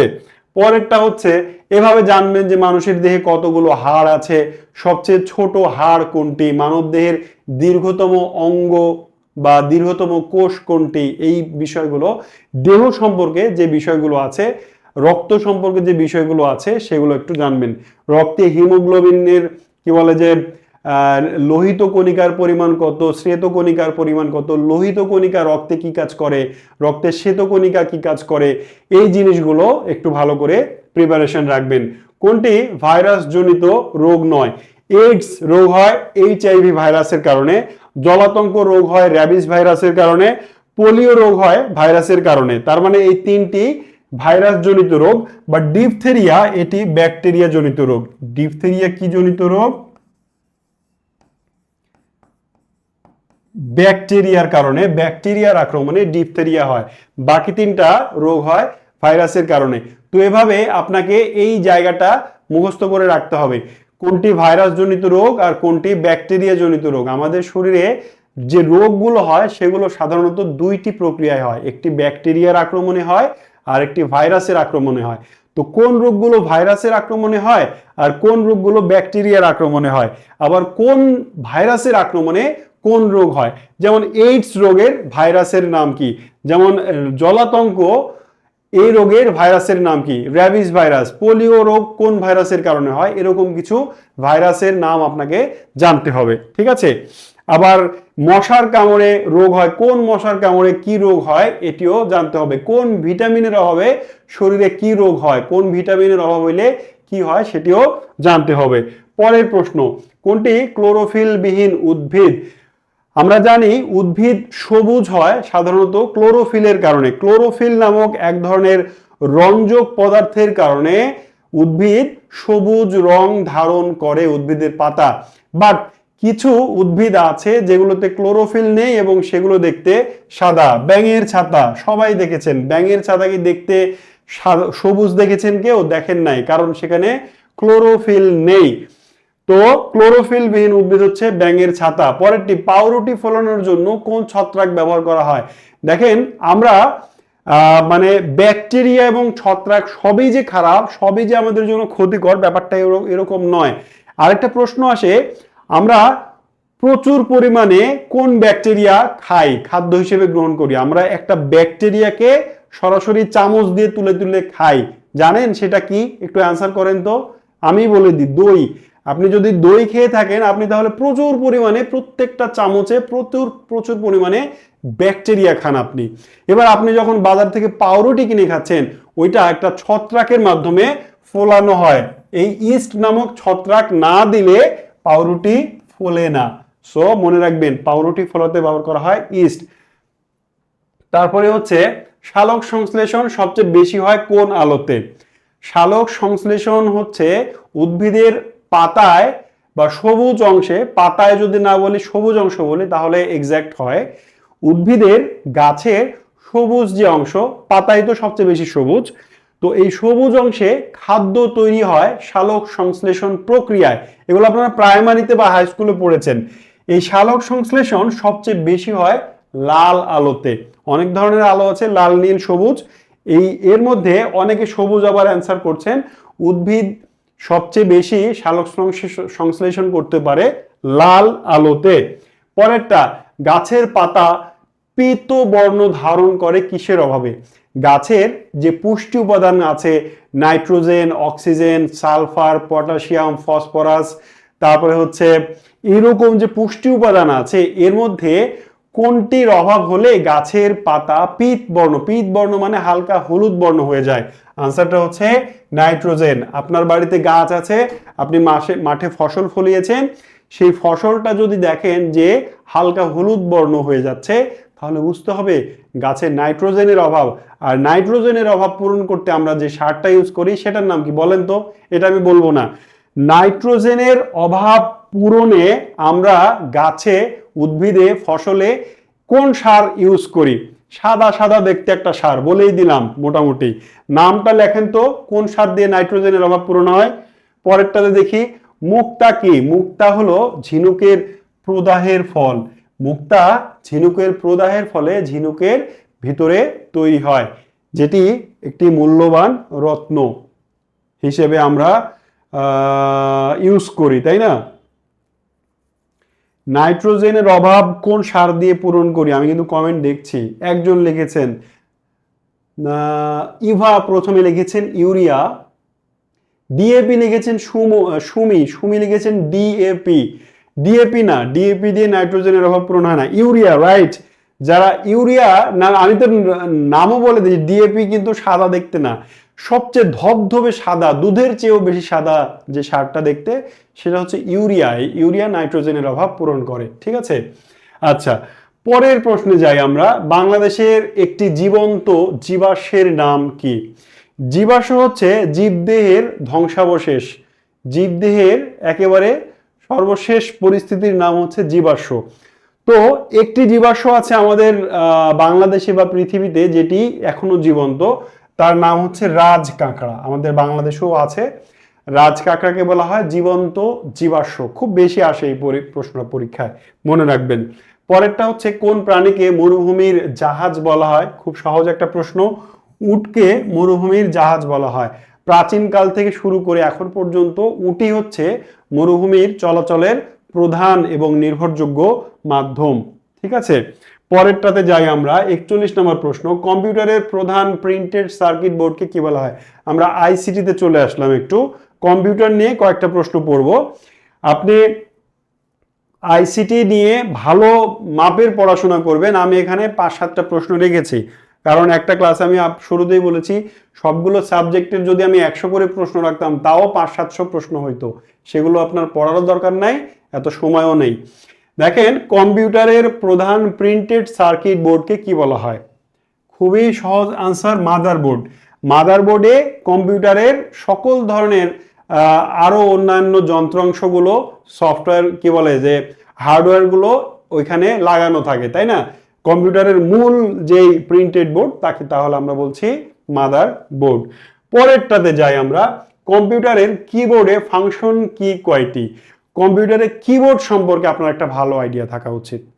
কম্পিউটারের কিবোর্ডে ফাংশন কি কয়টি, তারপরে নিউমেরিক কি কয়টি, তারপরে হচ্ছে শর্টকাট কিছু কমান্ড, যেমন সেভ করার জন্য কম্পিউটারে কোন কি ইউজ করা হয়? কন্ট্রোল এস দিয়ে কম্পিউটারে সেভ করা হয়, কন্ট্রোল বি দিলে হচ্ছে বোল্ড হয়, এরকম কন্ট্রোল কোনটা দিয়ে কাট করা হয়, কোনটা দিয়ে কপি করা হয়, কোন কমান্ড দিয়ে। এই শর্টকাট কি কমান্ডগুলো একটু দেখে রাখবেন, খুব বেশি আসে না, তবে কি পরিচিতি, যেমন এই যে এইটা আমি একটি রেখেছি, কম্পিউটারের ফাংশন কি হচ্ছে 12টি। কি কি ফাংশন কি বলেন তো? আপনার যদি কম্পিউটার থাকে উপরের লাইনে দেখবেন F1 থেকে F12, এই যে 12টা কি আছে এটাকে বলা হচ্ছে ফাংশন কি। এর মাধ্যমে বিভিন্ন ধরনের শর্টকাট কাজ করা যায়, তাই না? আচ্ছা, পরের প্রশ্নটা হচ্ছে OMR এর পূর্ণরূপ কি? আমরা এই যে পরীক্ষা দিই, আপনারাও পরীক্ষা দিবেন চাকরির পরীক্ষা OMR শিটে, এই যে গোল গোল প্রশ্ন থাকবে আর গোল গোল বৃত্ত পূরণ করতে হবে, একে আমরা বলি OMR শিট। তাহলে এবার প্রশ্ন হচ্ছে যে what is the full meaning of OMR? OMR এর পূর্ণরূপ কি? মনে রাখবেন, অপটিক্যাল মার্ক রিডার। ও মানে হচ্ছে অপটিক্যাল, এম মানে হচ্ছে মার্ক, আর আর মানে রিডার। ওএমআর এর পূর্ণরূপ হচ্ছে অপটিক্যাল মার্ক রিডার। আরেকটা জিনিস আছে ওসিআর। ওসিআর বলে আরেকটা যন্ত্র আছে, এটার নাম কি বলেন তো? ওসিআর এর পূর্ণরূপ কি? ওসিআর মানে হচ্ছে অপটিক্যাল ক্যারেক্টার রিডার, ঠিক আছে? ওএমআর হচ্ছে এটা মার্ক, আর একই, এটার ও আর এটার আর একই মিনিং বহন করে, শুধু এম এর জায়গায় সি লাগাই দিলে হবে ক্যারেক্টার। এম মানে মার্ক আর সি মানে ক্যারেক্টার। তো এভাবে কম্পিউটারের যে শব্দ সংক্ষেপ আছে সেগুলো একটু বিস্তারিত কিছু জেনে নেবেন, যেমন ওএমআর, র্যাম, রম, এইচটিটিপি, ডাব্লিউডাব্লিউডাব্লিউ, এই শব্দগুলোর পূর্ণরূপ কয়েকটা জেনে নেবেন যেগুলো খুব বেশি আমরা ইউজ করি। এইচটিটিপি এর পূর্ণরূপ কি? ঠিক আছে, আমরা এইচটিটিপি আমরা সার্চ করতে গেলেই আমাদের অ্যাড্রেস ওখানে দেখা যায় এইচটিটিপি এর পূর্ণরূপ কি। রম, আর ও এম, রম এর পূর্ণরূপ কি। র্যাম এর পূর্ণরূপ কি। এইভাবে যেই শব্দ সংক্ষেপ আছে সেগুলো একটু কয়েকটার পূর্ণরূপ জেনে নেবেন। কোন ধরনের প্রিন্টার দিয়ে দ্রুত গতিতে উন্নত মানের প্রিন্ট করা যায়? কম্পিউটারে প্রিন্টার সাধারণত দুই ধরনের হয়, একটা হচ্ছে ইমপ্যাক্ট আর একটা হচ্ছে নন ইমপ্যাক্ট। তো এর মধ্যে মানে আরো শ্রেণী আছে এদের মধ্যে। তো আমরা সাধারণত যেগুলো ইউজ করি সেগুলোর মধ্যে এই প্রিন্টারগুলো খুব বেশি প্রচলিত। এর মধ্যে দ্রুত গতিতে কম সময়ে ভালো ধরনের প্রিন্ট করা যায় লেজার প্রিন্টার দিয়ে। এই প্রশ্নটা অনেক বেশি এসেছে পরীক্ষায়। পরের প্রশ্ন, র্যাম কি? র্যাম আসলে কি? RAM is a primary memory, RAM is a secondary memory, RAM is a processing unit, none of this above. আসলে র্যাম কি জিনিস? র্যামের পূর্ণরূপ হচ্ছে random access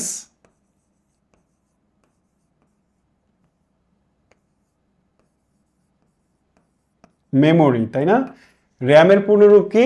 random access memory. এটা আসলে কম্পিউটারের একটা প্রাইমারি মেমোরি। কম্পিউটারের মেমোরি প্রধানত দুই ভাগে বিভক্ত, একটা হচ্ছে প্রাইমারি মেমোরি, যেমন র্যাম, যেমন রম, এগুলো কম্পিউটার যেগুলো মানে স্থায়ীভাবে থাকে। এই র্যাম রমের মধ্যে একটা স্থায়ী আর একটা অস্থায়ী আছে। যেমন র্যাম, এটি অস্থায়ী মেমোরি, কম্পিউটার বন্ধ করলে র্যামের তথ্য মুছে যায়, বাট রমের তথ্য মুছে না। আর ও এম যেটা রিড অনলি মেমোরি, ওইটার কম্পিউটারের স্থায়ী মেমোরি। তো আমি বলছিলাম কম্পিউটারের মেমোরি প্রাথমিকভাবে প্রধানত দুই ভাগে বিভক্ত, একটা হচ্ছে প্রাইমারি মেমোরি আর একটা হচ্ছে সেকেন্ডারি মেমোরি।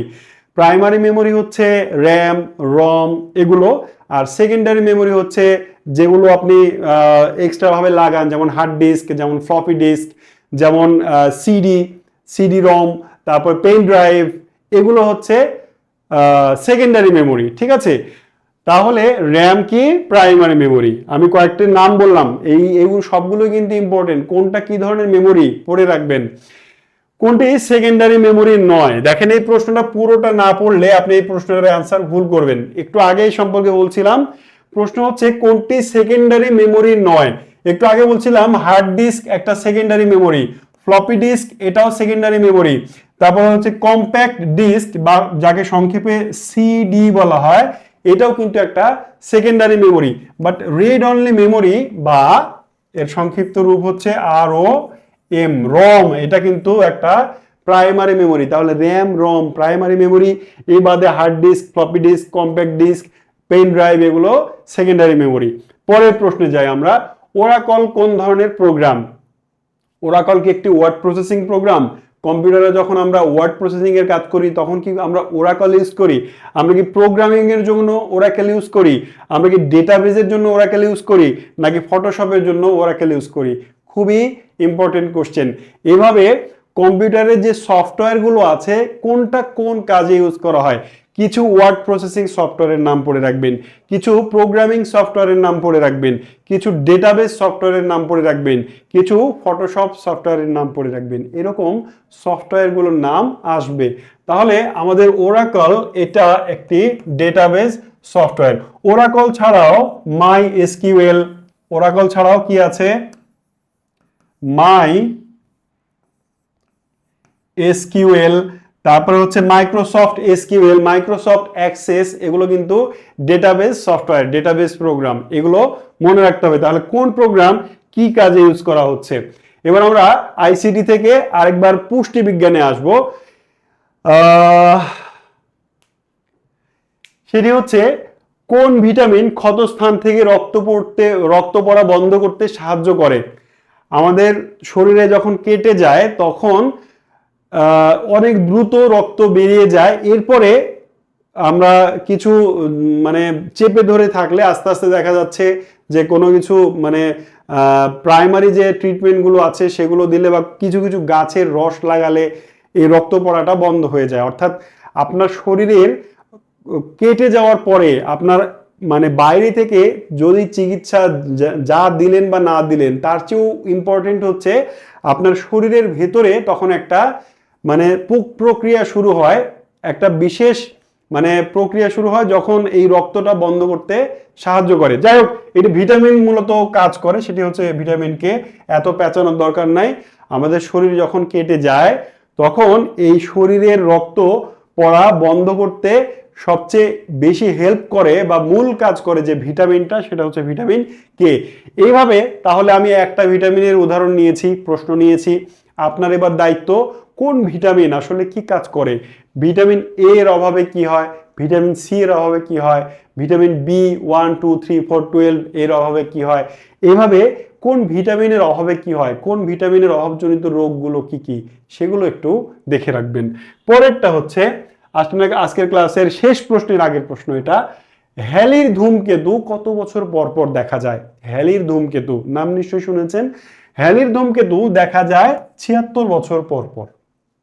ঠিক আছে, এখন আপনি দেখে রাখবেন যে এইটা আমি একটা রেখেছি, মহাকাশ থেকে একটা প্রশ্ন রেখেছি। আপনি দেখবেন যে সৌরজগতের সবচেয়ে বড় গ্রহ কোনটি, সবচেয়ে বড় উপগ্রহ কোনটি, সবচেয়ে বেশি উপগ্রহ আছে কোন গ্রহের, পৃথিবীর নিকটতম গ্রহ কোনটি, সূর্য থেকে সবচেয়ে দূরে আছে কোন গ্রহ, এই জিনিসগুলো একটু দেখে রাখবেন এক নজর। ঠিক আছে, এরপরে আমরা আজকে ক্লাসে শেষ প্রশ্নে যাব। শেষ প্রশ্নটা একটি রোগ সংক্রান্ত প্রশ্ন। ডায়াবেটিস সম্পর্কে কোন তথ্যটি সঠিক নয়। আমাদের বাংলাদেশ সহ সারা পৃথিবীতে সবচেয়ে বেশি মানুষ যে রোগে আক্রান্ত সেটি হচ্ছে ডায়াবেটিস। ডায়াবেটিস আসলে একটি রোগ নয়, নির্দিষ্ট কোনো রোগ নয়, বরং এটি মানে অনেকগুলো রোগের প্রাথমিক পর্যায়, শরীরে রোগ প্রতিরোধ ক্ষমতা কমে যাওয়া। ডায়াবেটিস সম্পর্কে আমরা সবাই জানি মোটামুটি, আমাদের প্রত্যেকের বাড়িতে মনে হয় অধিকাংশের বাড়িতে অন্তত একজন করে ডায়াবেটিসের রোগী আছে। তো ডায়াবেটিস সম্পর্কে কোন তথ্যটা আসলে মিথ্যা আমরা একটু পড়ে দেখি, নিচ থেকে পড়ে দেখি। ইনসুলিন নামক হরমোনের অভাবে এই রোগ হয়, রাইট। ইনসুলিনের অভাবেই ডায়াবেটিস হয়, অর্থাৎ ডায়াবেটিস হলে শরীর ইনসুলিন তৈরি করা বন্ধ করে দেয় অথবা কমে যায়, এই জন্যই ডায়াবেটিস মূলত হয়। এই রোগ মানব দেহের কিডনি বিনষ্ট করে, হ্যাঁ এটিও সত্যি। এই রোগ হলে রক্তে গ্লুকোজের পরিমাণ বেড়ে যায়, হ্যাঁ রক্তের গ্লুকোজের পরিমাণ বেড়ে যাওয়াকেই আমরা ডায়াবেটিস বলে থাকি, তাই না। চিনি জাতীয় খাবার খেলে এই রোগ হয়, এইটা আমরা ভাবি যে চিনি জাতীয় খাবার, মিষ্টি জাতীয় খাবার বেশি বেশি খাইছো তাই তোমার ডায়াবেটিস হয়েছে। আসলে কথাটা ভুল, কথাটা মিথ্যা। সত্যি হচ্ছে ডায়াবেটিস হওয়ার পরে চিনি জাতীয় খাবার খেলে ডায়াবেটিস আরো বাড়ে। বুঝাতে পারলাম। অলরেডি ডায়াবেটিস আপনার হয়ে গেছে, এই অবস্থা আপনি যদি চিনি জাতীয় খাবার, অ্যাডেড সুগার আমরা যাকে বলি, অ্যাডেড সুগার যদি আপনি বেশি বেশি খান, আপনি যদি সফট ড্রিঙ্কস খান, আপনি যদি মিষ্টি খান, আপনি যদি 5 কাপ চিনি দিয়ে 1 কাপ চা খান, তাহলে আপনার ডায়াবেটিস বাড়বে। আপনি যদি অনেক ভাজা পোড়া খান, আপনি যদি স্মোক করেন, আপনি যদি হাঁড়ি ভর্তি করে ভাত খান, তাহলে আপনার রক্তে সুগার বাড়বে।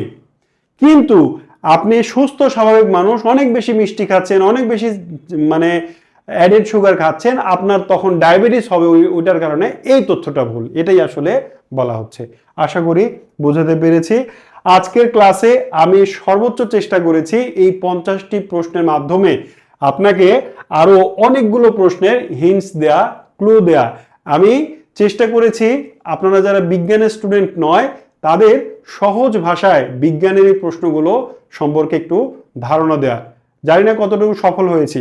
যদি সফল হই তাহলে এই সফলতা প্রতিফলিত হোক আপনার পরীক্ষার খাতায়। মহান রব আপনার জন্য হালাল একটি রিজিকের ব্যবস্থা করে দিন এবং আমাদের এই প্রস্তুতির আয়োজন, আমাদের এই জার্নি যেন তার একটি উসিলা হতে পারে, আমরা যেন তার একটি ভাগীদার হতে পারি, সেটাই আমাদের প্রত্যাশা ছিল, সেটাই আমাদের প্রচেষ্টা ছিল। আজকে এই ক্লাসের মাধ্যমে সাধারণ জ্ঞানের এই আয়োজনের সমাপ্তি ঘটছে। ইনশাল্লাহ আপনার সঙ্গে দেখা হচ্ছে আবারও আরেকটি নতুন কোর্সে। আপনারা অলরেডি জানেন যে আমরা খুব শীঘ্রই, তারিখও ঘোষণা হয়েছে, 15 তারিখ থেকে প্রাইমারির আমরা পেইড ব্যাচ চালু করতে যাচ্ছি। তো সবাই এই ব্যাচে ভর্তি হয়ে যান যাদের টার্গেট প্রাইমারিতে চাকরি নেওয়া, প্রাইমারির টিচার হওয়া, কারণ অনেক সুযোগ সুবিধা সেখানেও আছে, মহান একটা পেশা। তো সেই ব্যাচে সবাই অ্যাড হয়ে যান ইনশাল্লাহ। সেই ব্যাচের ক্লাসে আবারও আমি শাহিন স্যার আপনাদের সামনে হাজির হব দারুণ কিছু ক্লাস নিয়ে। আমার পুরো জার্নিটা আমার সাথে আপনার কেমন ছিল, ভালো লেগেছে নাকি খারাপ লেগেছে সেটা একটু কমেন্টে জানাবেন। যদি ভালো লাগে সেটিও জানাবেন, কারণ আপনার এই রিভিউটা আমাকে পরবর্তী ব্যাচে আরও ভালো ক্লাস নিতে উৎসাহিত করবে, উদ্বুদ্ধ করবে। আর আপনার গঠনমূলক সমালোচনা আমার নিজেকে আরও পরিশুদ্ধ করতে, আরও উন্নত করতে, আমার মেধাকে আরও শানিত করতে সাহায্য করবে। সুতরাং সবার কাছে রিকোয়েস্ট থাকলো, যদি কোনো ভুলভ্রান্তি হয়ে থাকে পড়ানোর মধ্যে, পড়ার টেকনিকের মাধ্যমে, তাহলে গঠনমূলক সমালোচনা করবেন। নিশ্চয়ই সেই জায়গাগুলো আমি সংশোধন করার চেষ্টা করব। আর ভালো যদি লেগে থাকে কোনো জায়গা সেটিও বলবেন, সেটি আমাকে অনুপ্রাণিত করবে। সো আমি শাহিন স্যার এবারের মতো এই ব্যাচের মধ্যে, এই কোর্সের থেকে এখানেই বিদায় নিচ্ছি। সকলে ভালো থাকবেন, সুস্থ থাকবেন। আপনাদের সবার জন্য দোয়া ও শুভকামনা। মহান মালিক, মহান রব আপনাদের সবার জন্য একটি হালাল রিজিকের, সম্মানজনক রিজিকের ব্যবস্থা করে দিন। আমিন। আল্লাহ হাফেজ।